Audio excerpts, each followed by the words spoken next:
Bismillahirrahmanirrahim. Assalamualaikum warahmatullahi wabarakatuh. Mga kapatid, sa pananampalatayang Islam, lagi natin pasalamatan, purihin ang Allah subhanahu wa ta'ala. Sinabi ng Allah, wa ahallallahu al-bay'a wa harrama riba. Ayon sa pinakamalapit nitong kahulugan, at pinahintulutan ng Allah ang kalakalan at ipinagbawal ang riba. Ito yung 5-6 mga minamahal na kapatid sa Islam. Subhanallah. Pinapahintulutan ng Allah subhanahu wa ta'ala na tayo ay magtinda, magnegosyo, maliban lamang doon sa mga haram na ipinagbabawal ng Allah subhanahu wa ta'ala na itinda natin.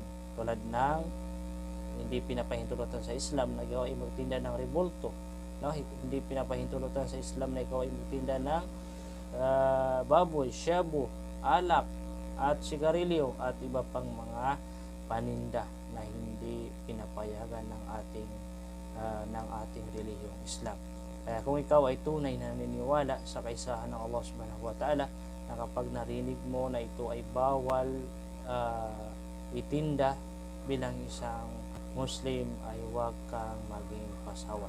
Dapat lamang na tayo ay sumunod sa katuruan ng ating relihiyong Islam. Assalamualaikum warahmatullahi wabarakatuh.